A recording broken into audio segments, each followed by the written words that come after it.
There are calls within the Democratic Party to announce a new Speaker of the House. Now, Nancy Pelosi still wants to be the House Majority Leader. She is not planning on stepping down. However, there are calls for her to do so, and there are other individuals within Congress who feel like they would do a better job representing the Democratic Party. Congresswoman Barbara Lee is one of those Congresspeople. Now, with that said, earlier this week, a story broke involving Justice Democrats and other progressives who went to Nancy Pelosi's office to protest. And the whole point of that protest was to push establishment Democrats to sponsor a green jobs bill, right? And a push toward 100% renewable energy. Now, of course, the establishment didn't like it, and another person who didn't like it very much was Whoopi Goldberg on The View. Now, she went to great lengths to attack Justice Democrats, a platform that Alexandria Ocasio-Cortez was supported by. And let's hear what she had to say. You know, some of y'all calling yourselves, what was it? It's something crazy. Not crazy, but it really kind of freaked me out. Justice Democrats. So I know, so. Okay, we're gonna get to the substance of our argument in just a minute, but I don't understand why the name Justice Democrats would freak anyone out. No, I do, because I chose the name, and I chose the name on purpose to freak people like Whoopi Goldberg out. Okay, so let me explain. So 4 of us started the Justice Democrats, me, Kyle Kulinski on Secular Talk, Shoykat Chakrabarti, who's now the chief of staff for Alexandria Ocasio-Cortez, and Zach Axley, who was a huge part of the Bernie Sanders campaign, and so was Shoykat.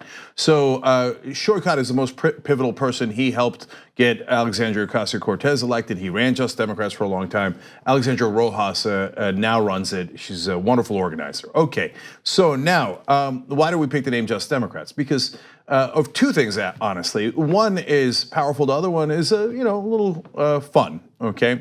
The powerful part is, why justice? Because we're for social justice and economic justice. And the fun part is, the one litmus test, and yes, there is a litmus test, so Whoopi, hold on to your seat, okay? Oh, these young people with their litmus test, why don't they just let Nancy Pelosi run the Democratic Party into the ground? And I'll make that case for you in a second. Because they represent their donors. So it's a little bit of a play on words as well. Those Justice Democrats represent just us, okay? Yeah. And not the donors, okay? And so, but the reason I knew that it would freak people out is because, ooh, that sounds aggressive. What do you mean justice? And what do you mean just us? Why not the donors? Why not the donors? It also sounds a bit DC Comics. Yeah, it does, that's right. There's definitely a sort of superhero vibe going on there, like the Justice. That's right, and people in the establishment, yeah, they don't like rocking the boat. That kind of stuff makes them uncomfortable. And so in the case of Whoopi Goldberg, to be fair to her, I'm sure that she's totally in favor of social justice and economic justice. And I guess she's getting, in her case, she might be, and look, I'm happy to have a conversation with her about it because she's not a bad person at all, right? I just think she's wrong about this. I think that she's uncomfortable, like, wait a minute, are you the ones claiming to fight for justice? And what, does that mean we're not? Kind of, and I don't mean you, Whoopi, but I mean the establishment Democrats. Really, what kind of economic justice has Nancy Pelosi and Dianne Feinstein been fighting for? She mentioned, I'm not just pulling that name out of a hat, Whoopi mentioned Dianne Feinstein, I believe, a couple of times in that rant. She did, and look, I think that this is a failure on the part of the producers at The View, and I don't make those types of criticisms, I don't take them lightly. And the reason why I say that is because if you're gonna have someone on the show attack a political organization or attack anyone for that matter, it is your job to research and brief Whoopi Goldberg on the reality of who Dianne Feinstein really is, the fact that she used her position of power in order to enrich herself and her husband, making millions upon millions of dollars in the real estate industry here in California, and we have an affordable housing crisis here in the state. I mean, these are things that are easy to research, and I don't know why the producers didn't do that. Now, to be fair to the producers and to The View overall, no one in television does their research, and so I know that they're not. That's not going to lighten what we're saying at all to them. They're going to be even more mad about that. But Like, who calls out Dianne Feinstein on television? What, Joe Scarborough, Rachel Maddow? None of them do it, none of them. Dianne Feinstein voted for Bush's tax cuts. Bush's tax cuts for the rich were even larger than Trump's tax cuts for the rich. You know why she voted for that? Because she's rich. She's a billionaire. And by the way, all of her donors are incredibly wealthy, but you never talk about her donors, so you find that offensive. Okay. But that's the reality. So we have so many videos, clips to get to, so I wanna show you the heart of her argument. So what is she blaming this negative treatment toward Nancy Pelosi on? Well, I'm sure some of you can guess. Take a look. Are you saying that other Democrats who've been fighting for 25, 30 years aren't Justice Democrats? You think that, I don't know, let's name a couple of people who've been fighting. John Conyers, who's not there anymore, and Steny Hoyer.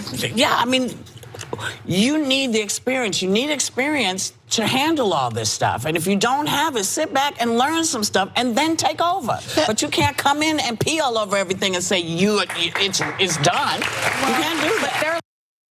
Sit back and learn some stuff was my favorite line in that particular clip, as she is giving her honestly ignorant opinion on Justice Democrats. It's ignorant. I'm not calling her stupid, I'm calling her ignorant, which means that she just doesn't know. She's not educated on what this issue is, right? Who the Justice Democrats are and what their very legitimate grievances are when it comes to members of Congress. I will say one critique, because you say no one in TV does their research, and I work on a TV show, and I can tell you we spend upwards of minutes on Wikipedia for every topic. And so I just want to make that correction. I want to make that clear. Yeah. So look, we're fair. Yeah. So you see that point is well represented here. Okay, onto the substance even more so. So they named a couple of people, and that was interesting. John Conyers, super fair. Now the scandal that ended his career was super unfortunate, and that's his own doing.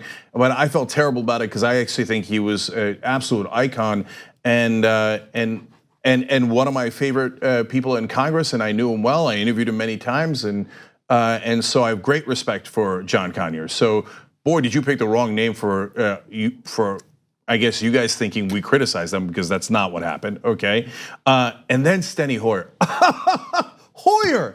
Hoyer is potentially the most corrupt Democrat in the House. So that goes to Anna's point about lack of research. I mean, he takes so much corporate money. That's the thing Hoyer is known for, is taking incredible wads of corporate cash and then delivering for those corporate clients. And that's why he's in the position of power that he has. If we sat back and learned from Hoyer, you know what we would learn? We would learn corruption. So we would learn, hey, you take a lot of campaign contributions from giant corporations and really, really wealthy people, and then you give them tax cuts, and then you turn around and say, well, there's nothing we could do. The Republicans made us do it, golly gee. We lost again, what could we do? We lost again, what could we do? Jake, but what you don't understand is that Steny Hoyer has a lot of experience in corruption. And so that is not what I want to learn. Right, now there's more, take a look. Reportedly, some of the newly elected female Democrats are part of a so-called pink wave who are questioning whether Nancy Pelosi should be Speaker of the House. They say, you know, she's too old, she should step aside and let the new folks. So, okay. Yeah. If you're gonna be the new folks, you also need to do your homework. Let's take it, for example, a Nancy Pelosi or a Dianne Feinstein. Two women battling and still at work. Right. Battling their male counterparts on both sides, okay? Nancy Pelosi got most of that Obama bill through. She fought the Obamacare. Obamacare. Right. She has been on the side of right for most of the time she's been in. The same with Dianne Feinstein, and the same with a whole bunch of these folks who have gotten older. You know what aged them? Fighting for the right to be an American 100%. No one has ever accused Nancy Pelosi of being too old to be Speaker of the House. I mean, a lot of the people who are calling on Nancy Pelosi to step down as Speaker are the very same people who wanted to elect Bernie Sanders as the president of the United States. But Bernie Sanders is no whippersnapper. And I do know people who say that politicians are too old. It's establishment Democrats who say it about Bernie Sanders nonstop. And then they'll turn around and go, Joe Biden's the right guy. Joe Biden and Bernie Sanders are 1 year apart. They say Nancy Pelosi is wonderful and Steny Hoyer is wonderful, and all those people in Democratic leadership are about the same age as Bernie Sanders. In fact, I think they're older. But they'll say, Bernie Sanders is too old, we need young blood. Don't you dare say Nancy Pelosi's too old. But by the way, we don't. So if you ask progressives who they support for that leadership position, Barbara Lee has not asked for it, and she's not campaigning for it, but I don't care. Barbara Lee is wonderful. And it's not like she's Alexandria Ocasio-Cortez, who's 29 years old. Barbara Lee's been around for quite some time and has the right experience. So why does she have the right experience? Because she was the sole vote, not only against the Iraq war, where there were other votes, but the sole vote against Afghanistan war. And she was brave and she was courageous. On the other hand, the person you named, Dianne Feinstein, voted for not just Afghanistan, but for the Iraq war. And then her husband made money off the Iraq war. He got contracts in that war. But you see, so that's why I then more than agree with Anna when she says you didn't do your homework. Because then Whoopi claimed that Justice Democrats didn't do their homework. You want to do a pop quiz on policy? No, you don't. No, you don't. Okay, so Feinstein has the wrong kind of experience, always voted for wars and tax cuts for the rich, whereas Barbara Lee has wonderful experience that those young women of color who won those races when none of you believed in them, by the way, but we did, could learn from Barbara Lee's experience. She would be an excellent Speaker of the House because she's fought for all those right things. I'm gonna come back to Master Legislator in a second. Oh, I will say, yeah, we had Barbara Lee. Jim interviewed her on our show. She was awesome. I will say, you know far more of the facts than I do, but I do know for a fact one thing that Whoopi said that was wrong, which where she said what aged her was fighting for justice. I think it was actually what aged them both was the passage of time. Right. I believe quite that's a fact. They actually both, I mean, like, maybe Feinstein less so, but Pelosi looks pretty young for someone her age. She looks pretty relaxed. Yeah. It's just not. She doesn't look like someone who was aged before her time. Yeah. And it's not about age. It's not about physical appearance. It's about policy. And this push to slander a very important movement at this moment, especially at this moment, it's just sad. It's sad because, all these calls for unity within the Democratic Party solely focus on getting progressives to fall in line, right? Yep. Get in line, fall in line, pay your dues. How dare you? We have a process here.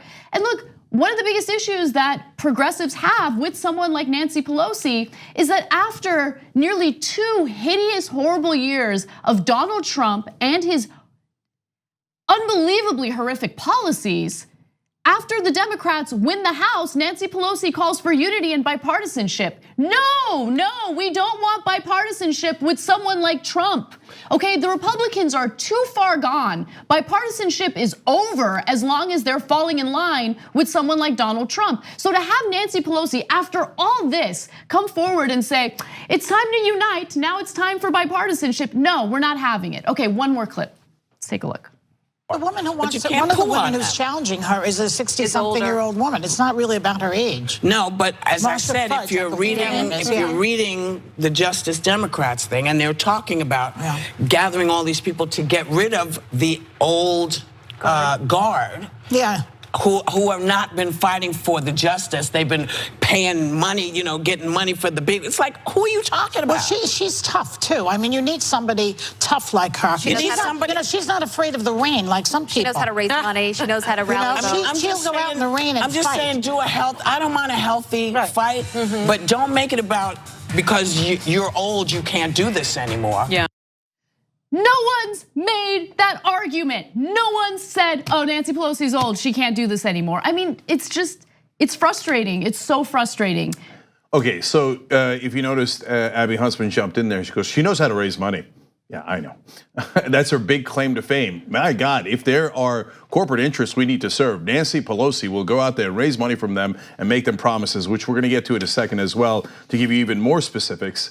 And Joy Behar, as usual, was the most correct when she jumped in and said, no, the person they're backing is in their 60s. And another point in this rant by Whoopi Goldberg, she said, why don't they ever go after Mitch McConnell? Have you ever seen what we've done to Mitch McConnell? It's illegal in 13 states. Okay, and this whole idea, and then that segment was labeled online at least Are people charging that Nancy Pelosi is too old? Is it ageist or sexist? What do you mean? Wait. They didn't even talk about that, and that's good. So I'm not blaming him for that. I don't know who titled it, but Chuck Schumer, same exact problem. Steny Hoyer, same exact problem. And so it has absolutely nothing to do with that. And so let's get to me, the most important part. Is she good at her job? Nancy Pelosi. Well, as Whoopi Goldberg started talking about the things she got accomplished, I thought in my head, I guarantee you the only thing she can name is Obamacare. Because that's the only major piece of legislation Nancy Pelosi has ever gotten passed. And now let's see, well, is that a big accomplishment? Remember, it was originally Romney Care. It was, that's a fact, you could look into it, okay? It was a Heritage Foundation policy out of the state of Massachusetts, which Mitt Romney pushed for and succeeded in accomplishing, again, in the state of Massachusetts. Almost identical, okay? The Heritage Foundation is a conservative think tank, and obviously you know who Mitt Romney is. So let's review. Her only major piece of legislation passed that anyone could ever name is healthcare designed by a conservative think tank, heralded by Mitt Romney, when the Democrats had a super majority. Wow, I didn't know she was that good at legislating. Okay, that is comically bad record. And meanwhile, let's talk about the rest. Loss after loss after loss to the Republicans.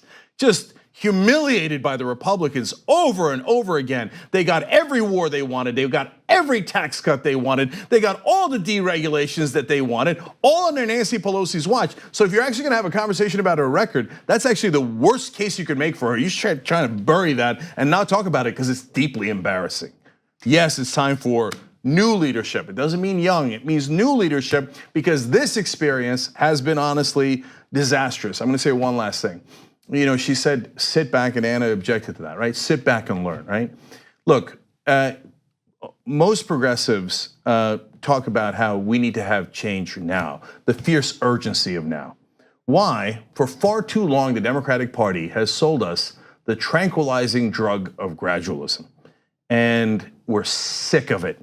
It doesn't actually lead to bigger victories later.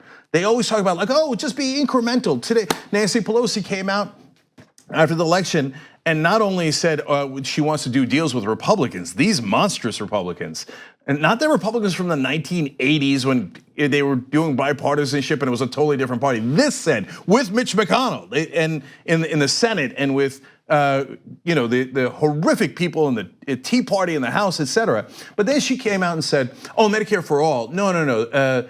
We have to figure out how are we gonna pay for that? That's a Republican talking point. So what did you do? Your first act is concede to the Republicans and use their talking points. That doesn't eventually lead to victories. That is what has led to all of these defeats under the guise of, gradualism. Just take that tranquilizing drug, everything's gonna be okay. Like what you see? Click the subscribe button below and don't forget to ring the bell to never miss another video from the Young Turks.